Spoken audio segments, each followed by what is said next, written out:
back. This is A Nose Knows, the first channel dedicated entirely to the not yet known, to the obscure, to the long forgotten items in perfumery. And today there are 39 of us. Woo! I mean, I know there are reviewers out there with like 500,000 followers, but that's never going to be me. I'm not doing this for a living. I'm doing it because I'm passionate about perfume, fragrances in general, I guess, and perfumery. Also because I'm a nerd, and because I enjoy combining the two in digging out the lesser known facts and items in perfumery and sharing my information with you guys. So welcome, the 39 of you, whoever you are. I don't know you personally. I don't know what you like. I don't know what else you watch. I don't know where you live, but I do know that you're probably into quality. So welcome. You are most welcome on this channel. And if you're not one of the 39, then welcome. This is what we're trying to do. We're trying to describe stuff that nobody's heard of, or nobody's reviewed before, or everybody forgot about. All right, my name is Dana.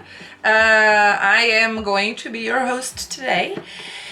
And today we're going to talk about another release, brand new release that I got my hands on by mistake through a beautiful accident.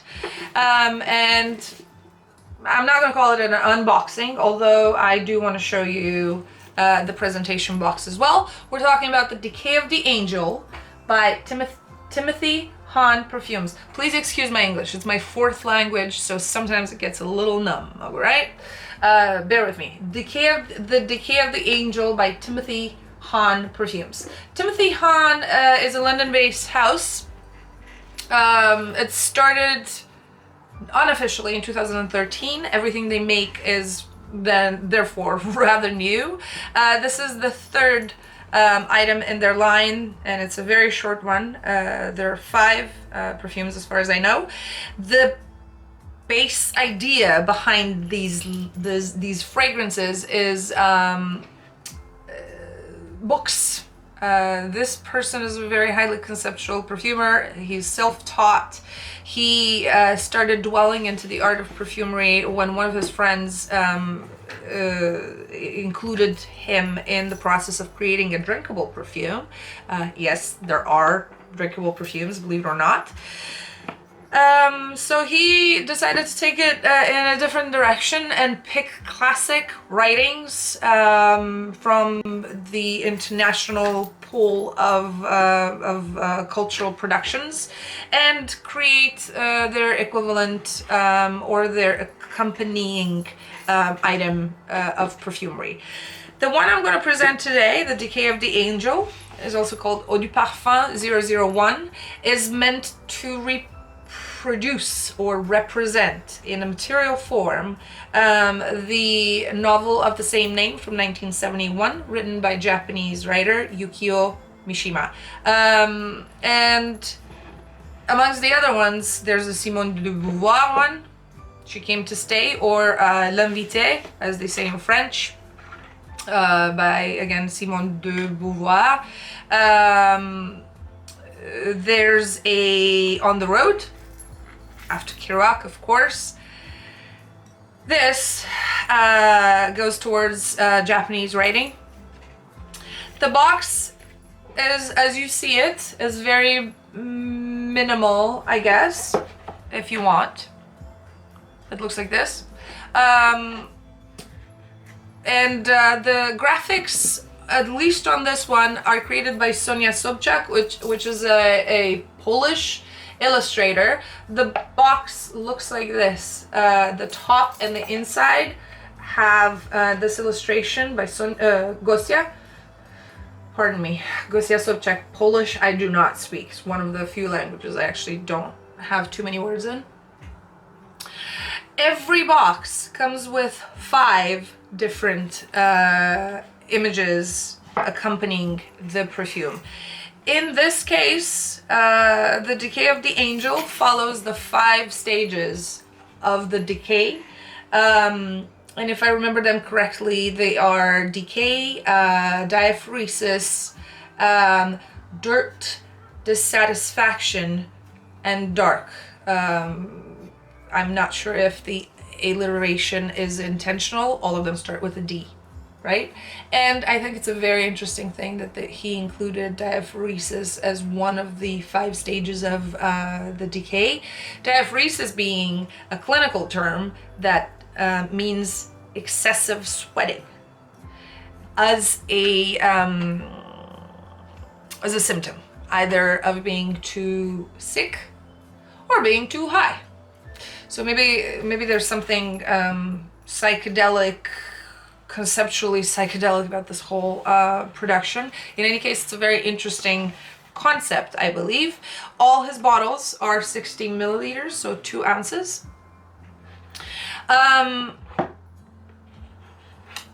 They're pretty simplistic. I actually happen to like the presentation of the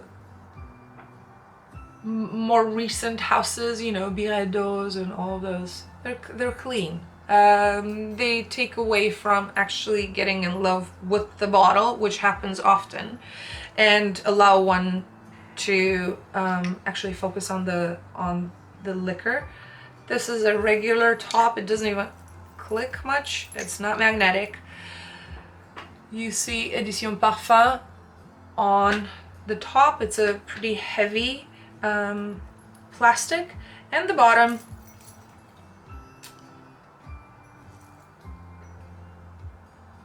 shows the number. I think these are limited edition, so this is number 220 out of 300.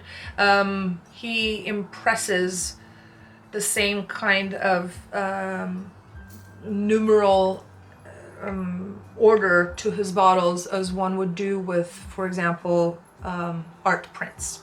Now, let's talk about, I'm going to show you the bottle a little bit one more time. This is it. So let's talk about the perfume now. Fragrance. You will forgive me if I say perfume in reference to fragrances that are even fragrances that are unisex or masculine. I'm just expanding from perfumery. So when I use perfume, I mean fragrance, actually. All right, so the idea about this is that it's supposed to be following the 5 stages of development. To be truthful, I have not smelled 5 stages, more like 2. The notes they declare are, on the top, neroli, rose, ylang, frankincense, and mandarin, so a little bit of a citrusy top. The heart, they talk about acacia, cade oil, and jasmine of the sambac kind, I believe. And on the base, cedar, patchouli, oud, laudanum, and tonka. These are the ingredients that we have to work with. Now, I have to say from the beginning, this is a very, very, very well blended fragrance. I'm gonna spray it. And as you can tell, the sprays are short, which I enjoy because I'm not an oversprayer and I like to control, to calibrate the amount of fragrance that actually gets to me. And sometimes I can't get it in between the 2 sprays of a long sprayer. And you know what I mean by long sprayer. It's the one that goes or this one is a short spray, soft spray, small spray, which is for me the best kind of spraying. So right off the top,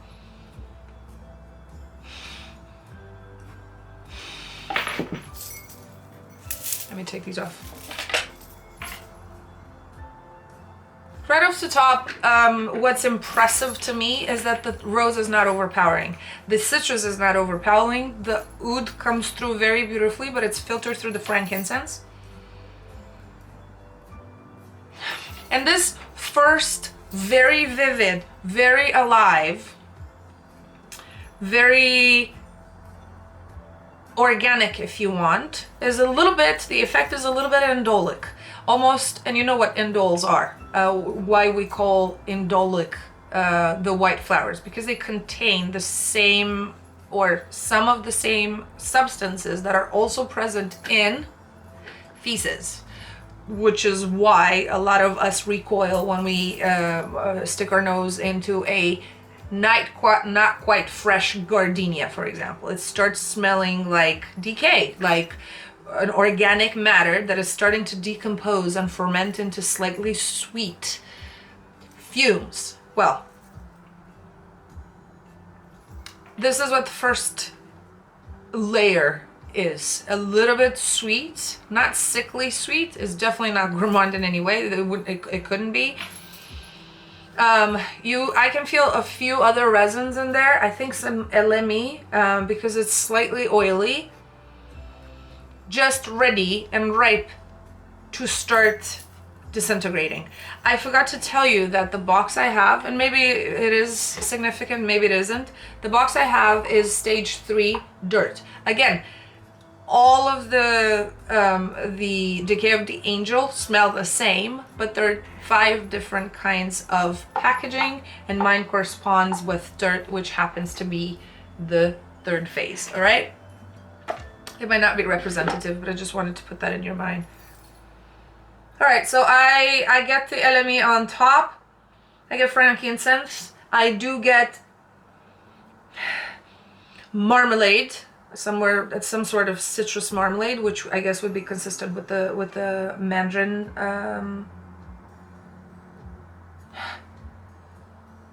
ingredient they volunteered, I guess. The oud comes through very, very strong. I smell decayed, which is beautiful because it has that creamy pungency that impresses a terpenic but soft note to all the fragrances that contain it. The jasmine is there. I'm not sure about the acacia. To my nose, this smells more like black locust. I guess the plants are in the same category, but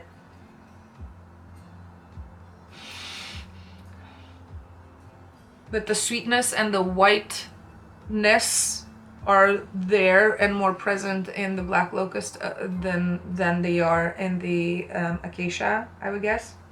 Particularly because this composition smells a little bit wet. It's not a dry smell. I'm drooling for some reason, but this is what I get. All right, so it's been 5 minutes. The development hasn't been too drastic, too dramatic. It usually lasts in this phase about 20 minutes, after which it all of a sudden sinks. After it sinks, I'm not gonna wait for 20 minutes with you, but after it sinks, the overall impression I get is that of burnt flowers. It's a very interesting image that I've never ever received, and my imagination can go at length around fumes in particular. This is an image that I've never gotten in my life. I'm imagining pyres made of flowers after they've burned down. So there's an impression of burnt coal, but that is not forefront. If you would be able to burn a rose without too much smoke and actually take those ashes and make it into a color, it would be ashy pink, and it would smell like the decay of the angel. I would guess there are a few other ingredients in there. This fragrance includes hedione. Hedione, as we all know, is one ingredient that's known to induce arousal. Maybe this is why I was drooling earlier. I have no idea. My body reacts pretty promptly to chemical signals, either external or internal. I suspect there's some musk in here because it is a sexy perfume. I'm expecting it to be very divisive. It is entirely unisex. It can be easily worn by all sorts of skins, I'm imagining.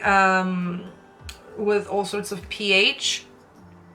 I would guess that the oud and the cedar will blast out more on a slightly wet, more acidic skin, and I'm expecting the ashy and indolic rosy to take front stage on a more dry skin.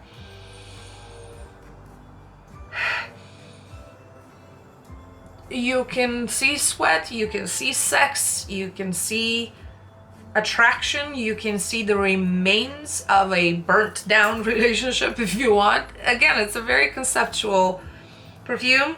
It is a perfume for those who are not necessarily discreet as people. They're outspoken, they're outgoing, they are, front and center, either by choice or they're okay with them being that even by accident. I smell tonka.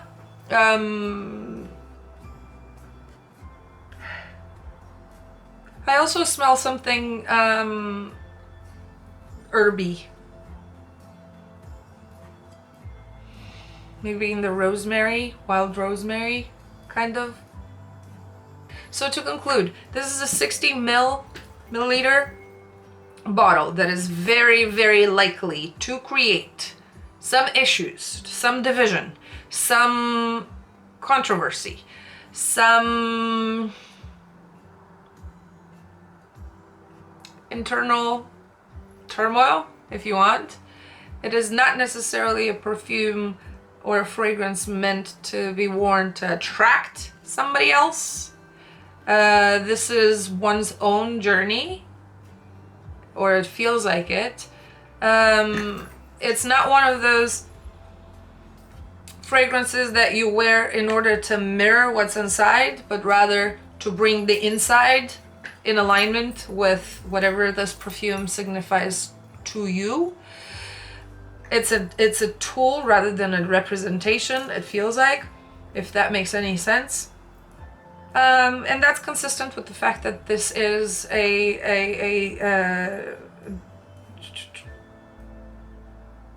materialization of something that's completely in a different area. To take a novel and put it in perfume is not only gutsy, but also an exploratory type of work. That's why this can be divisive. It might not correspond with the author's idea of what the decay is or what an angel is.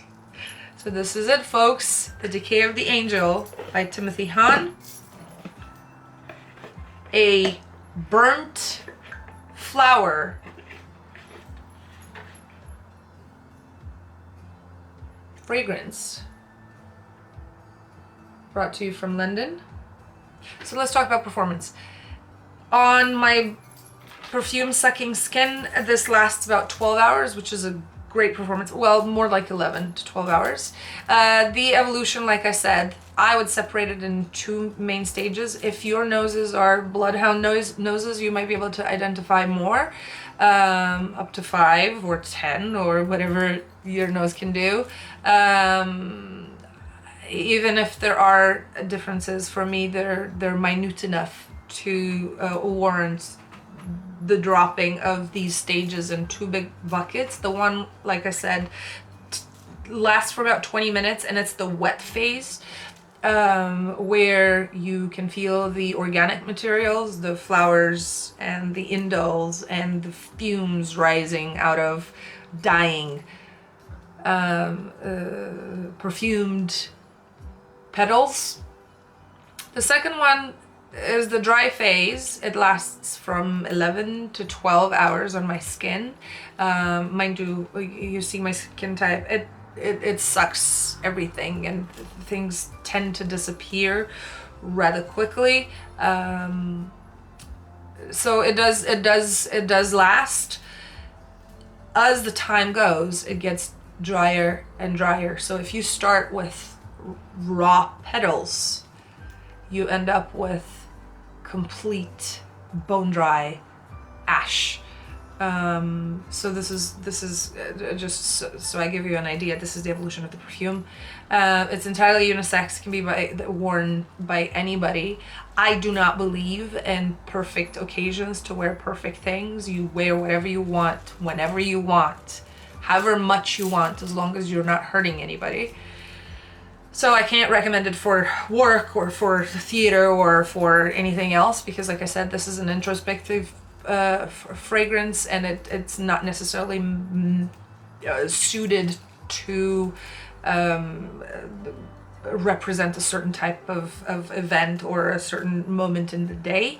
Wear it if you like it, wear it proudly. It's a punch in your own face. It does not project much, so you're pretty safe from that perspective, unless you overspray. I guess everything oversprayed can project and annoy and make people sneeze, but this one is more enveloping than it is projecting. It's one of those perfumes where applying more doesn't necessarily make it stronger, but makes it more over-encompassing, if you want. So it's a pretty interesting juice. The sillage, I'd say minimum. You can feel it, but not for long, and not for you know, not for 20 yards like others. So maybe 2-3 yards sillage. Projection is half an arm, but then once you step into the bubble, it's very, very present. So this is about it for performance. It's a good performer.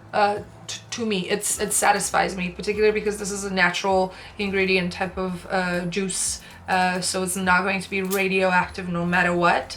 I actually respect the end result for this one, and it goes straight into my permanent collection. I'm trying to keep an active rotation of about 250 bottles. I believe you can't really keep track of more than that. So this will have to displace something else and take its spot in my permanent collection. This is it, folks. If you like what you see, I know there's a lot of hesitation. I know my accent is bothersome, and I know sometimes I just, take too long to find my words. But if you like what you see, you know what you gotta do. Subscribe. I don't post that often. I'm not gonna bombard you with anything. I'm not gonna sell you anything. That's bad, but it's just something that I do or do not. And that's it. The decay of the angel, and that's it. You know what you gotta do. You know what you gotta do. Just go downstairs and do it. Like right here. Yeah. Right here. Do it!